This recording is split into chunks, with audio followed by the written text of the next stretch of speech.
Good evening, everyone. This is Dolores Cannon with the Metaphysical Hour. And this is August the 5th, 2011. We give that date now so that you'll know whether it's a live show or if it's recorded. I'm sorry we're starting a little late tonight, but we are calling out one of our authors who is in England. And it took a little bit to get the connections right. And Guy, over there, it's the middle of the night, isn't it? Yeah, right now it's 1 a.m. in the morning, so it's slightly dark, but nevertheless nice and quiet, and it'll give us a chance to work better, I think, from this side. So because the psychic noise is a little bit lower because people are asleep. Uh-huh.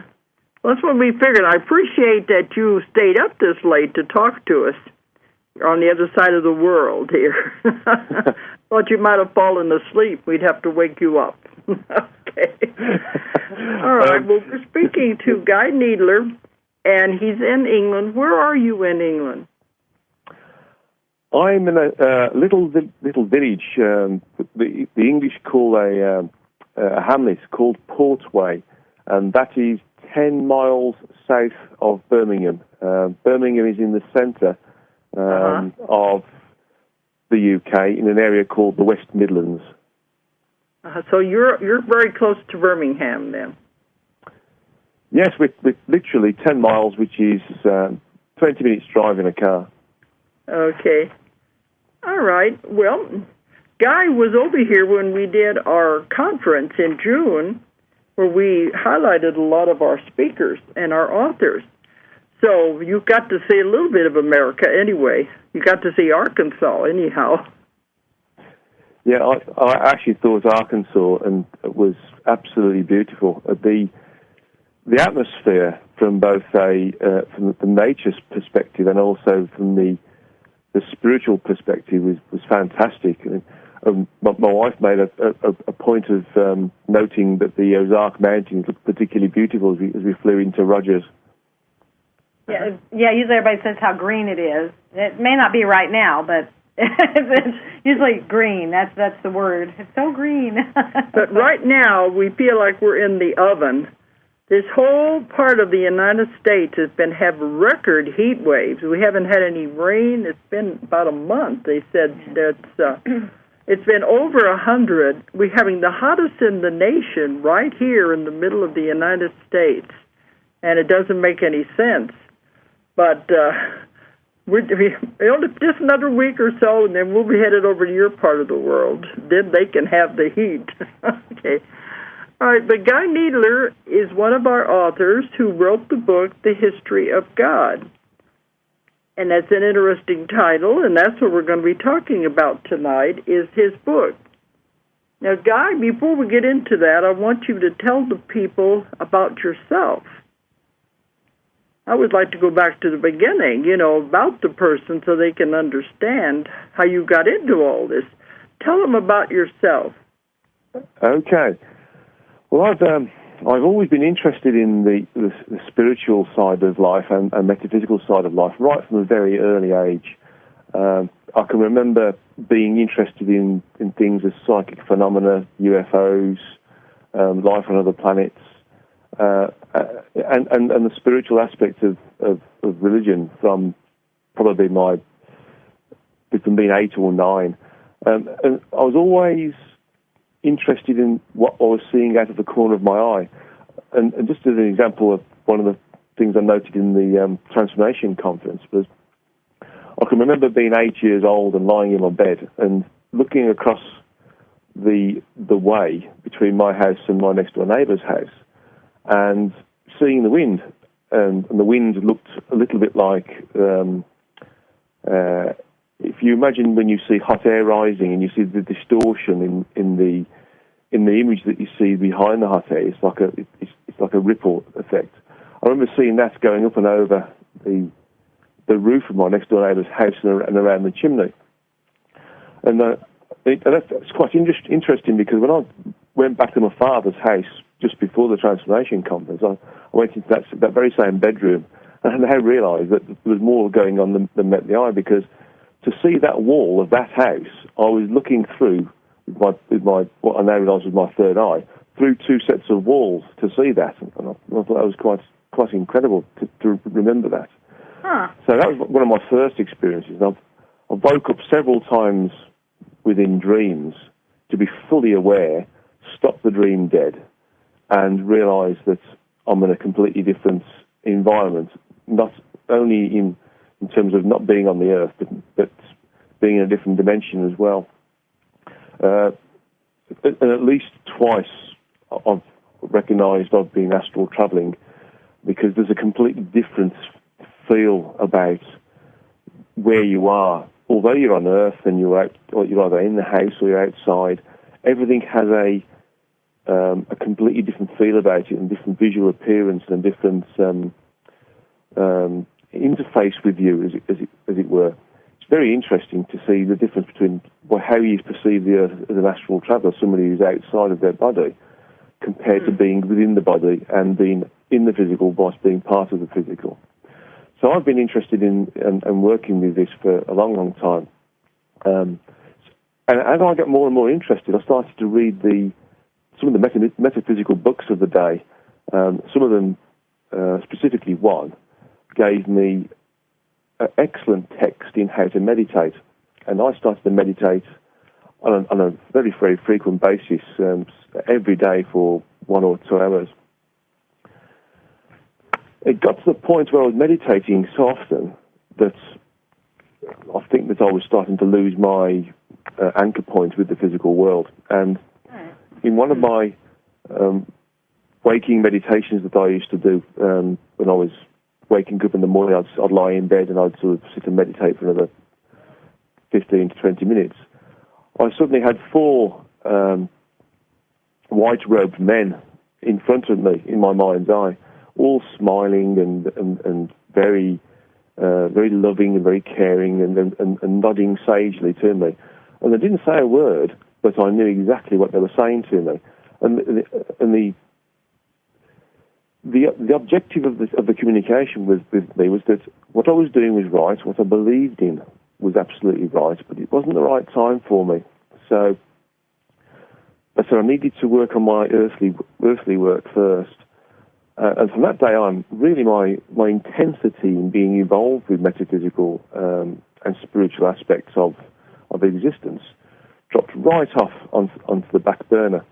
And although I kept one eye open, rather like a cat half asleep, and was still sort of interested from a passing interest sort of thing, I never really got involved with it. And I started to become more interested and more involved in becoming successful at work, when I rose through the ranks of the organisation I worked for at the time, getting to middle management, gaining 2 master's degrees, becoming a chartered engineer. Mm-hmm. And then, but really, guy, engineer, aren't you? So yes, initially I trained as a mechanical engineer. Then I trained as a electrical electronics engineer, and I'm now starting to realise that all of these earthly things I've learned have given me an arsenal, a toolkit of ways of explaining or having information given to me from spirit, from the source entity, from the origin, and from the other entities I'm in communication with, to explain to the people on Earth, initially through the book, The History of God, the concepts about the workings of the universe, how it's constructed, how we can move through it, how we can live with it. So that was extremely important. And later, when I finished what was obvious, I was starting to get towards that magic age of 42, when you start to become more spiritual in your outlook anyway, or one does. A friend of mine introduced me to Reiki, which I became a Reiki master very, very quickly. I think it was within 18 months. And that very same friend who I was working with within the engineering company I was with, he moved to Sweden to work for a company called Saab. Saab make military airplanes, but they also make motor cars. And he was in contact with another Reiki master, and this Reiki master told him that he had to take me to a certain place on a river outside of a little village called Trollhättan, which is just south of Gothenburg. And it was on this river that I received a heavy attunement from what my friend and my wife, who was there as well, because we were having a holiday over there to see my friend, realised now was very otherworldly individuals that were there using energetic craft to allow them to come into our dimension and work with me and reattune me. And from that day on, I've been more and more aware, and getting more and more aware on a daily and a weekly basis of the worlds of spirit and being in contact with them. Just to finalise, the Reiki then progressed on to taking a course that my healer, my energy healer, was starting. And my energy healer was a first-generation student of Barbara Brennan. For listeners out there, you might know the Hands of Light book and Light Emerging books, which are excellent texts for people who want to learn how to do energy healing, but by knowing it from a scientific perspective. And I started to get involved with that, and it took 4 years to go through a whole course and graduate. But that gave me the absolute toolkit to enable me to start to heal and start to be in contact with spirit in a deeper perspective. And some of the techniques that were used in that healing course to raise the frequencies, to get in contact with psychic surgeons, allowed me to move up and down the frequencies within the human body to the 7th level. And whilst I was doing this, I noticed I could go higher, up to a 10th level, and then later to a 14th level.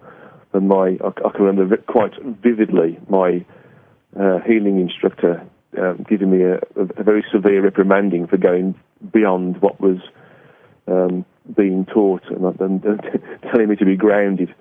But I continued with this, and I found I could go higher and higher using these methods, which were initially quite mechanical, by using a method where you open the chakras to get yourself to those other levels. And eventually I was able to go to higher levels above what I recognise as being those associated with the human form. And I discovered that there were 3 more levels associated with the human form. Most healers and spiritualists recognise there being 7 levels that are equivalent to the same levels as the human chakras, and the 7 levels of the human aura associated with those. And I've established that there's 10, and beyond that there's 14 levels, which are associated with the physical universe. And I started to go to the 14th level. And when I started to go to the 14th level, I started to get in contact with other spiritual entities. And then I've therefore managed to talk to them and get more experience and more efficient in how I moved through the frequencies.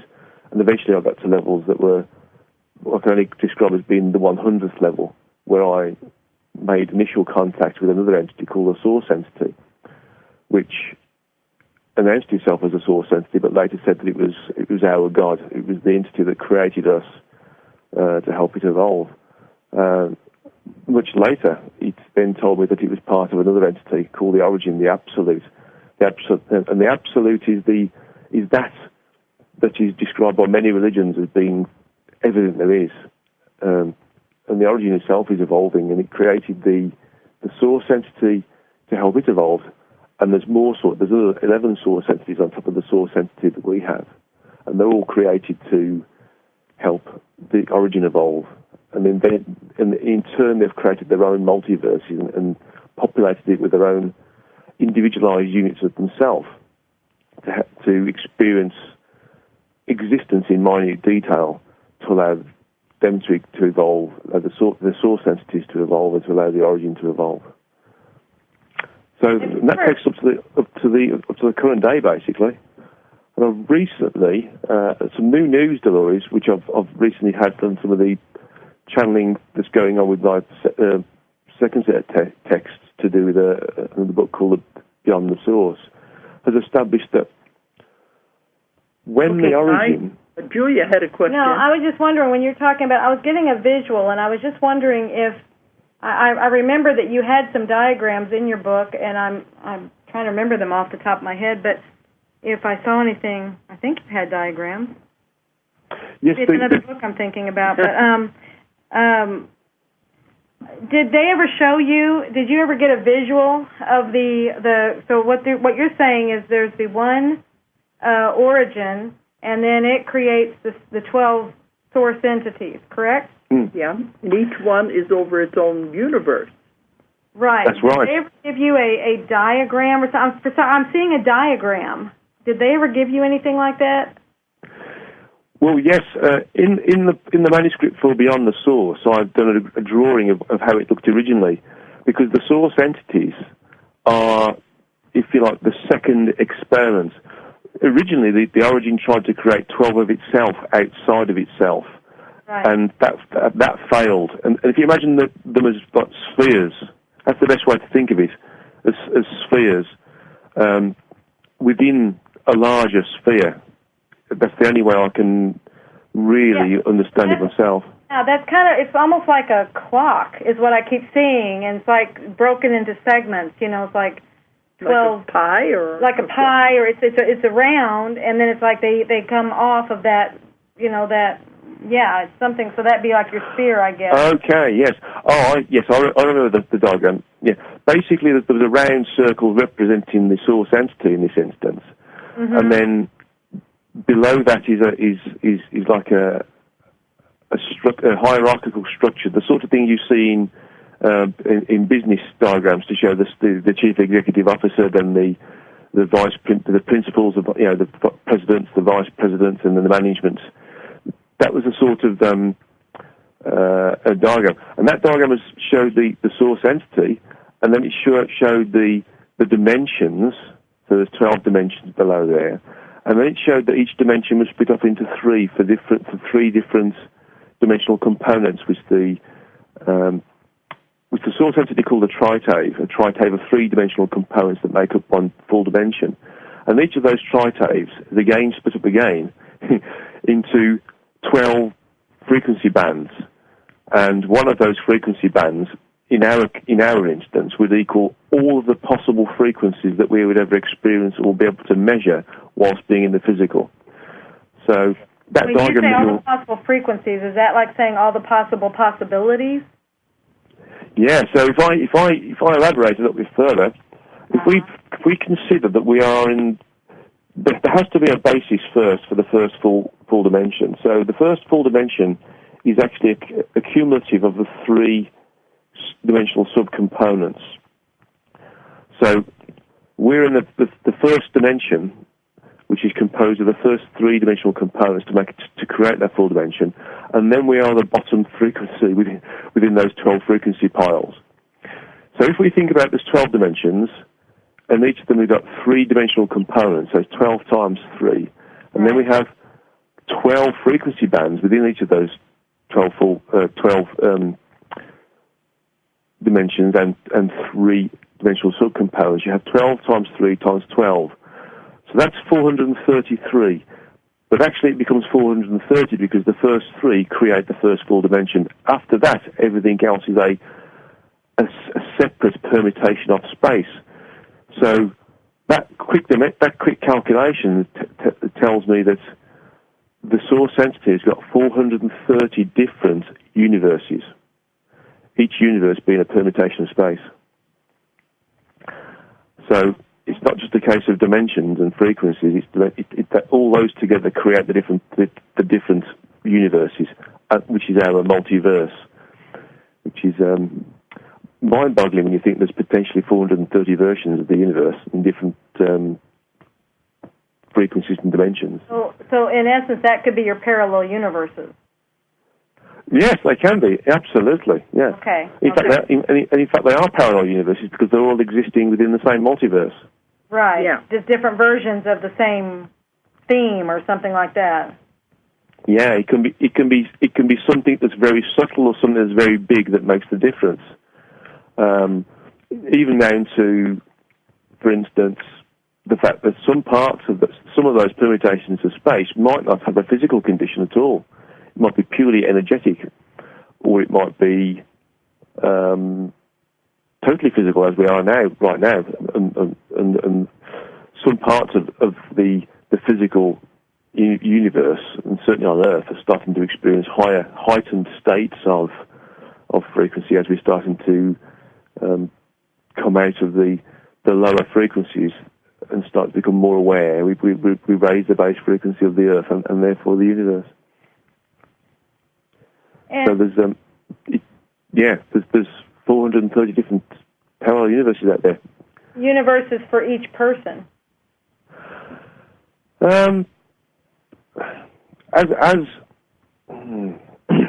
one of the things we've been getting, is that all the possibilities and probabilities of every decision that a person makes. Yeah, and that's where I'm trying to think if that's what that's not the same thing. That's what I'm wondering, if that's... Oh, no, that's completely different. Now then, there's something else that one of the entities called Byron told me earlier, and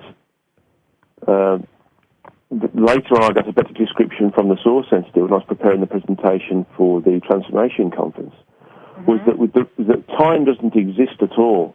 Right. Linear time was invented by man for navigational purposes and trying to control how we work, basically. So the reality of it is that we exist in what we call event space, or what's Byron and the entity called Byron and the Source Entity called event space. And event space is effectively, as Julia's just described, where we exist in pockets of events, as we are now. Although I'm in England, in the centre of England, not far from a place called Birmingham, and it's in clock time, 1 o'clock in the morning, Saturday morning. Actually, I'm in the same event space as you guys in Rogers, and as the guys in the studio. We are in the same event space, so everything exists in event-based conditions. So although we are in different areas, we are linked together through different events. And the Source Entity explained it even further. He said that you consider event space as a rubber band ball, with each rubber band representing a particular event space. And each event space is in contact with the other event spaces, or the rubber bands are in contact with each other rubber band, either directly through direct contact or indirectly through contact through other events. And as a result of that, you can traverse the different event spaces. So clearly you could time travel if you wanted to use clock time as a methodology of describing this. So all of these things, being a ball, are existing at the same time, or in the same event space, as it were. So all of the different events, for instance, if for instance this phone call had failed, that would have created another event space, which would have included myself here. But because the phone call was a robust phone call, and we're able to talk now, we're now in a different event space. And therefore, everything that happens after this communication we're having, after the metaphysical hour finishes, becomes another series of events that are happening or could happen. So everything that has happened is happening and could happen, and all those different permutations of happeningness are happening simultaneously, concurrently, whilst also being separate. Well, everything we're doing, we can do. In order for us to understand it linearly, that's the way our minds work. We have to do it. But what I got, because like you're saying, we could time travel. If that's all we have to do is remove that time element, and we actually can. Yeah, that was what they said in my book, that man will never travel in space as long as he is trapped in time. You have to get out of time in order to be able to do it. Yeah, that was very clear in what you were saying there, is like that is the element. As long as that isn't there, then all we do is hop on one of those rubber bands, and any place, we could be any place. We could go do anything. That's absolutely right. And the comment that Dolores has just made there about man will never travel in space while he's trapped in time is an absolutely perfect explanation for it. Because whilst we're trapped in time, we're still in the same event space, in essence. We're not going to be able to move from event space to event space. So we need to expand our awareness and our consciousness to be able to do that. And one of the things that I've picked up from the communications I've had with the Source Entity is that when we become more evolved and progress through the frequencies and the dimensions, our abilities to move through the dimensions and frequencies becomes a functional feature of our self, of our energetic self, and we can do it at will, of our own volition. Some of the entities that we come across who visit us in crafts that we call UFO, which are either mechanical constructs or energetic constructs, they do that using a mechanical means of creating or distorting the dimensions, or creating little loopholes or wormholes, if you want to call it that. And that enables them to hop through different event spaces and different dimensions by using the mechanical means, whereas if we're more evolved, we don't need to have those mechanical means. We can do it instantaneously by pure thought. Yeah, that's what I've written about. They found a way to raise their vibrations and frequencies so they disappear. They actually move into the other dimension that way because of their changing frequencies. I just got the most interesting visual. First of all, I want to know what you must be doing something that's affecting me so that I'm getting these visuals. So can you confirm that for me? When I talk to you, I think about what I have a picture in my mind, and that picture in my mind gets projected out. So you're picking up the images that I'm presenting within my mind to explain words. I mean, the visual I got, I have never seen before, and it was just like, oh, wow, but how would you even put that into words about how these others on these other dimensions, and it was kind of just doing different ones. But what I was seeing was, and here again, I'm not sure how to put this into words.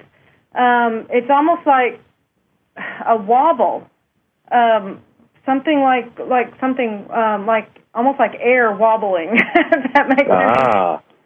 Does that make sense to you? Yes, absolute sense. But it's something that's how it's used. That's how they move through. Huh? Dimensions. It's like they catch a wobble, or they make a wobble, or it's something, they distort something. They move it in, and then that's how they move through it. It's something like what that. What they do is they confuse the dimensional space that they're in by creating a false dimension, and they have to false dimension and false frequency, and they have to keep rotating that in a random fashion to enable them to exist in a dimension or another frequency whilst being within their own frequency. Because they have to maintain their own environment within the machine or the energetic construct that they make to enable them to maintain their own functionality, because otherwise they would start to lose their memory of what they are, lose their functions of what they are. So they have to create like a bubble, a bit like a bathysphere or a submarine, to come down lower into the frequencies whilst maintaining the higher frequencies so they can continue to operate. And to do that, they create a field around themselves which is ever-changing in frequency and dimension, so they can slip between the dimensions, fooling each dimension into thinking that it's part of that dimension whilst it's not part of that dimension. So that's what they said in one of my books. That's why they have to be in something that helps them contain their own energy as they move. Otherwise, the energy would be dispersed among all the other energies. What I'm seeing, like when you talked about how in the beginning of your talk that you looked out that window and you were seeing the air, and it was kind of like how the heat makes that thing. It's kind of like that's what I'm seeing again, is like that kind of a thing. So, to where it's like that. I can't think of the word. Mirage. Like a mirage. I was wanting to say mirage, but it's like that same thing where the heat, that vapor, it's like that. Rises off so is it highway. Something like that that's created around there?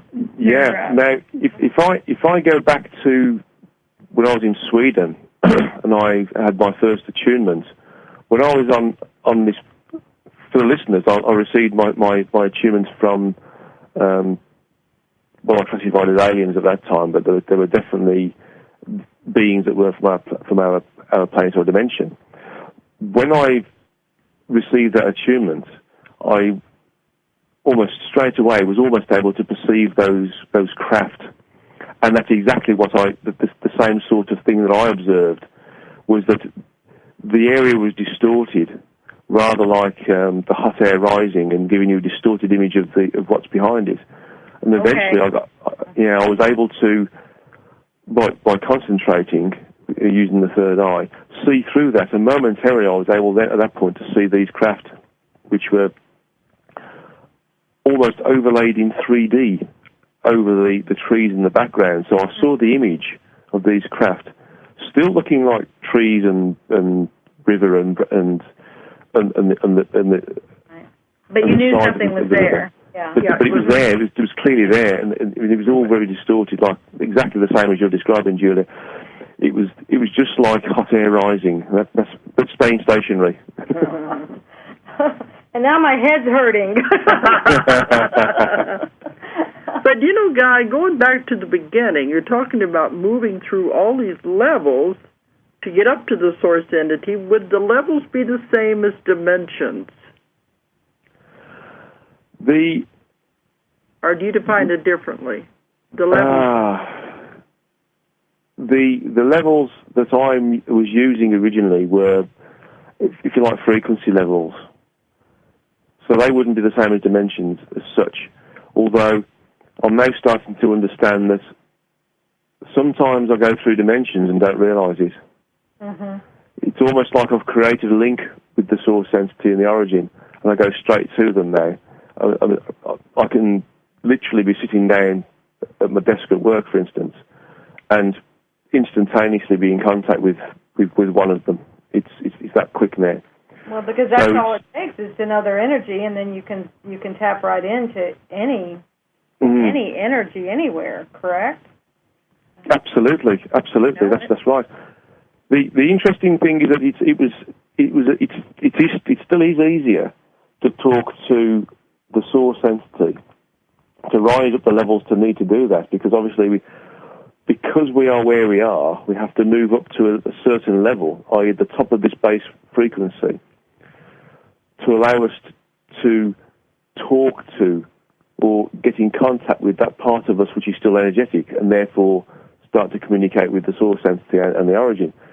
But I've found out that it's much easier to talk to the source entity, and it's much easier to talk to the origin, because as an energetic entity, even though I'm part of me projected into the physical, as it is with you guys,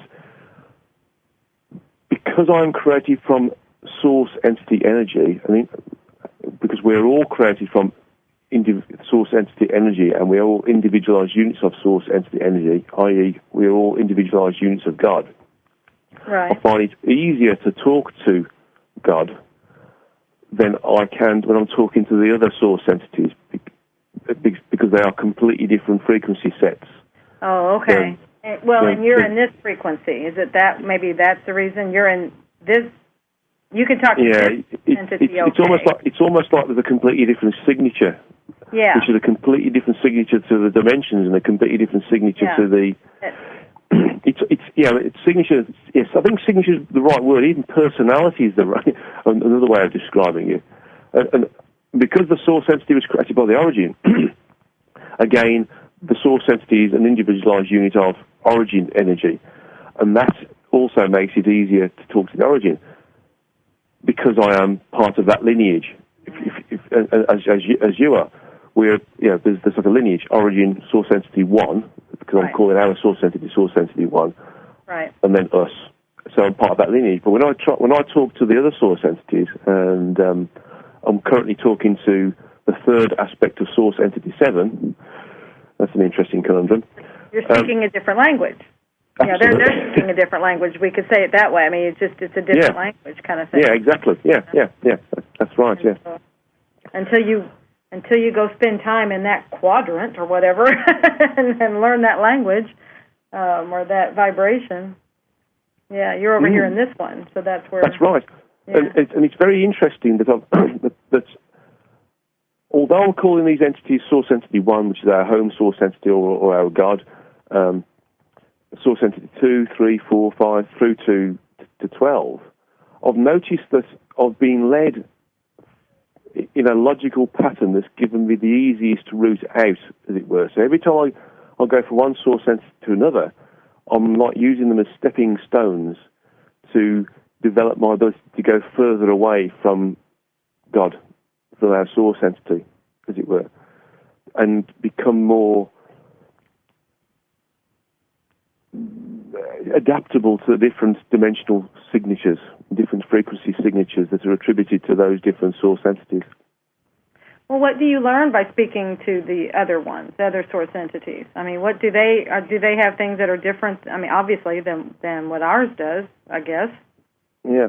Well, interestingly enough, the manuscript for Beyond the Source illustrates some of those communications. I'm working on the second part of that now, which has got me on Source Entity 7.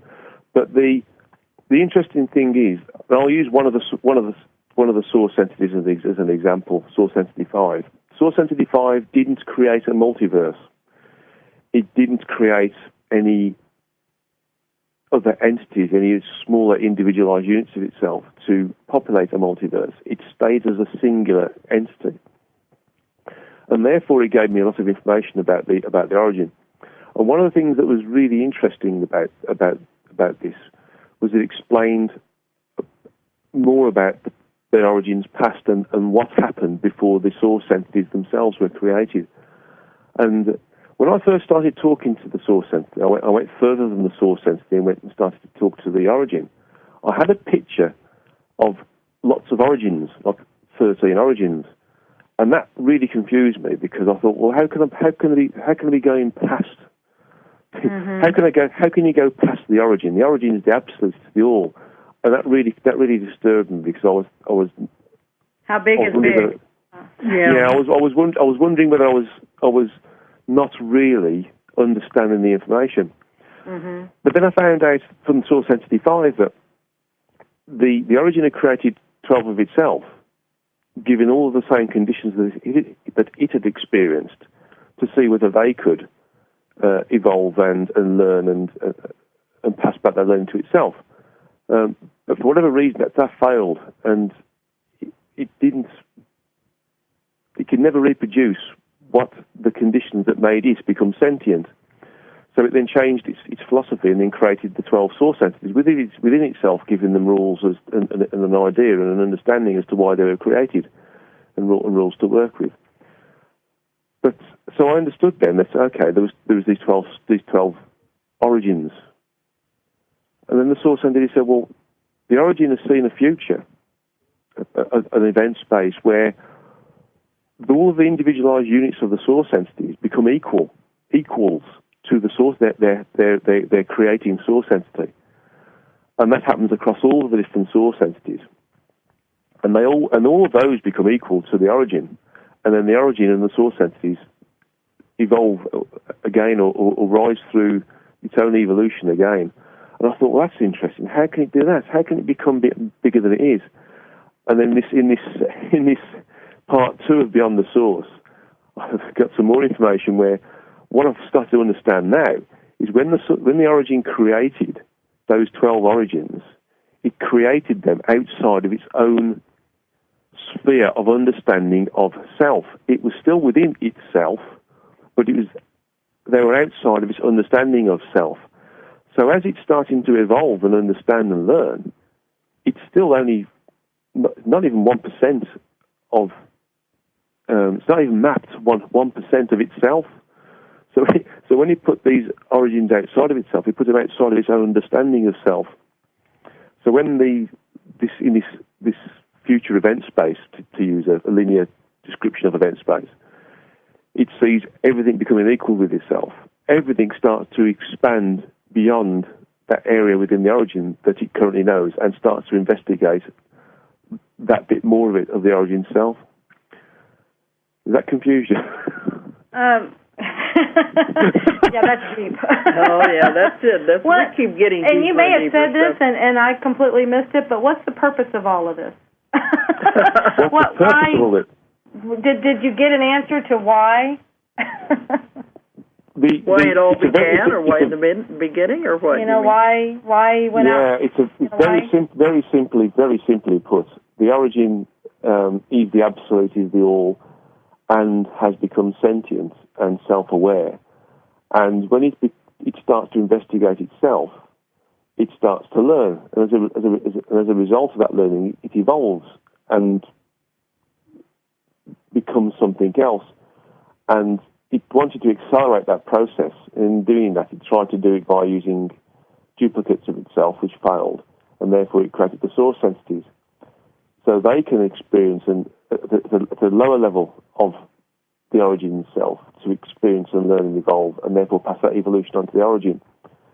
And to accelerate that, the source entities, in most cases, created a multiverse and populated it with even smaller versions of themselves to go into the really minute detail of the environment that is ultimately the origin, to feed back into the source entities and feed back into the origin, so that the origin can evolve even further. Is it aimed at by breaking down to the smaller parts that maybe it could go faster or bigger? Learn more quicker? Or something like that? Yeah, I mean, now I know that it's not even maps 1% of itself. Yeah. Wow. Then you start to understand that to enable it to map more of itself, it's got to evolve. And it needs to get down to that minute detail. And it can't do it on its own. That's why it created the source entities. And the source entities can't do it on their own generally. So that's why they created the environments to allow specialised units of themselves to experience the real minute detail. Well, that kind of makes, and this isn't fair to the listening audience because they haven't seen the drawing. That drawing I do, and it's like it's so important to say that beginning dot, which is the consciousness of the person. They're like, it's barely there. It's like to show the perspective or the proportion, of just how, and like you're saying, it's only 1%, and that's the source entity to the origin, and then to take it down, the drawing I do is the consciousness to the source entity, basically, So just a little tiny dot. Mm-hmm.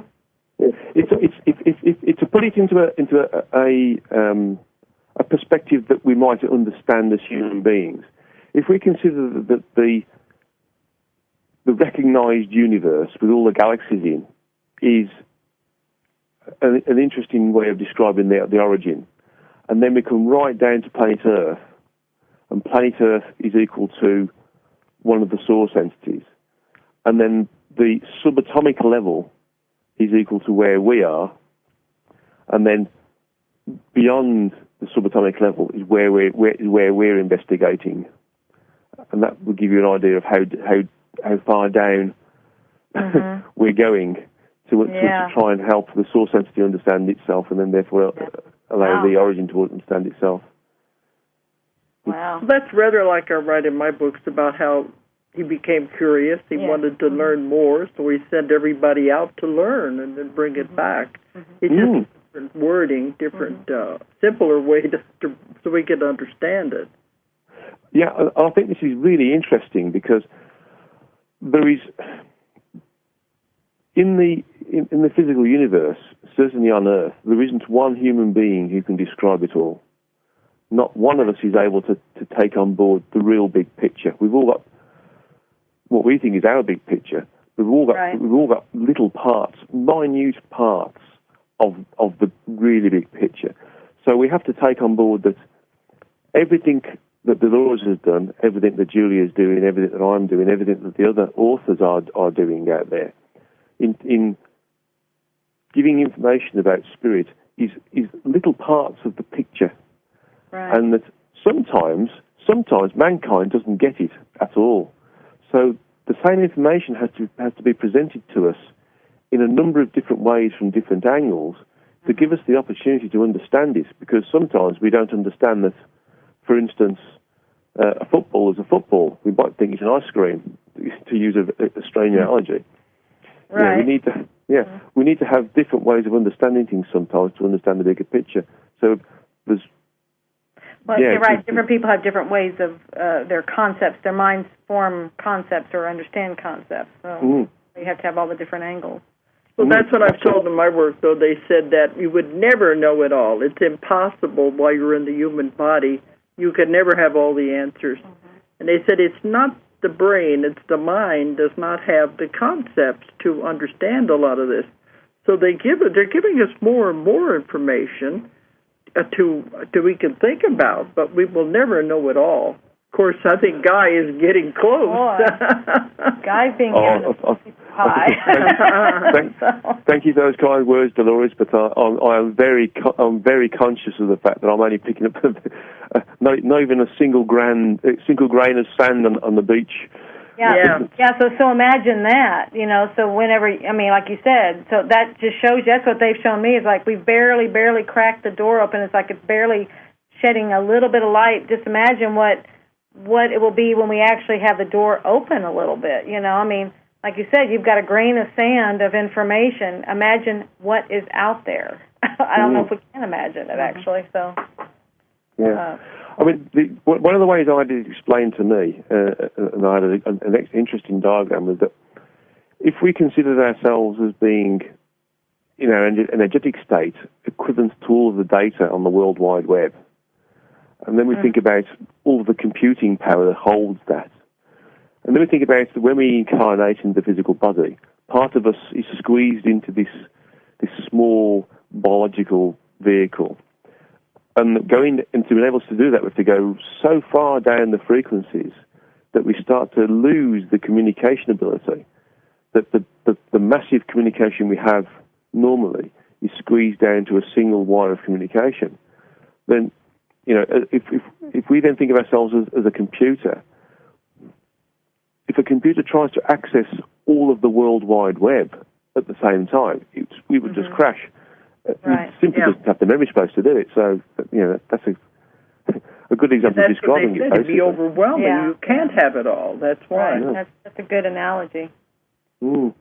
Well, and also on top of that, they also used, the source entity and Byron also used the symbology of saying, well, people who channel, like myself, people who move mediums, they use effectively the spiritual version of Google. And we go out there and we ask questions and we get the information back. Yeah. We'll be limited based upon that information. Mm-hmm. And we only get one. If we take that spiritual Google response and we get one page, we've got maybe 20 or 30 different answers to choose from. And when we only pick the one, then it's only one side to the coin, as it were. And the coin has got millions of sides to it, or billions of sides, trillions of sides to it. Mm-hmm. So we only get little. So when people say, when spiritualists say that I'm in contact with spirit and I know what's out there, well, that's just ego talking, because nobody knows exactly what's out there. We know little bits of what's out there, so we should all work together to help to piece together that bigger picture and create. Could it be that you're only getting what you're resonating with at that point, what you're able to? So it's like that's why, that's your truth, so to speak, at that point, because that's what you are you can understand. Right, maybe something like that. As you get too much, it'd be overwhelming. You couldn't handle it anyway. Yeah, that is a really true statement. We can only deal with the information presented to us in ways that we can understand, and that is why I receive the information in terms of engineering methodologies. Although in actual fact, a lot. That's why the questions are so important, because you'll only get the question you ask determines where you are. Right. That's why I say the question determines the level of information that you will get. Otherwise, it wouldn't do any good. Mm-hmm. That's right. That's absolutely right.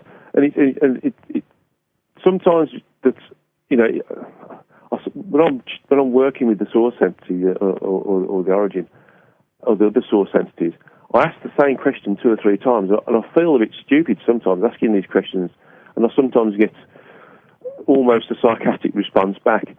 But the thing is, sometimes you've got to do this to get clarity on what's being given to you, to make sure that the information that I'm receiving or other channels are receiving is real and is robust, because that's the most important thing, is the information we get must be robust in an understandable sort of way, and then we can get it in ways that can be understood by mankind, as against being totally, utterly indescribable. And I'm sure Dolores has had concepts, and you, Julia, have had concepts come through where intuitively you know that you know it, but you just don't have the vocabulary, either the spoken vocabulary or the mental imagery to explain it. a lot of people read my books and they'll say, I know this, but I don't know how I know it. Yeah, and I remember in one of the classes, somebody kept asking questions, and I got a visual, but like you said, I couldn't get the words to explain it. And then they told me it's not important. He couldn't understand it anyway. And I tried to explain it to the person that, not that they couldn't understand it, but that wasn't important. And he's like, but it is important. I must know everything. And it was like they were going, you don't have the mind capacity yet. It's just not there. Okay. All right, and Guy, we've come up to the hour. We're going to have to sign off. Well, it went by really fast. Oh, it did. We started about 5 or 10 minutes later, but we have to stop on the hour or they're going to pull the plug. But thanks a lot, Guy, for staying up so late with us. That's absolutely no problem. And thank you very much for inviting me onto your show and getting a chance to speak to yourself and Julie on the subjects. Okay. We'll let everybody know real quick, too, that you're going to be appearing at a few of our stops that we're going to be doing in the UK next month. In a few weeks, really. We're going to be over there. So if anybody wants to come and meet Guy, that's what, he'll be, let's see, it's at Birmingham and Bristol, and what's the third place? Cardiff. Third place is Cardiff, yeah. Yes. Yeah, he's going to be there, and so people will get to meet him. Yeah. But if anybody out there is interested in the book, it's The History of God, and you can get it on our website if you want to check on that. It's Ozark Mountain Publishing, OZARKMT.com, ROZARKMT.com, if you're interested in the book, The History of God.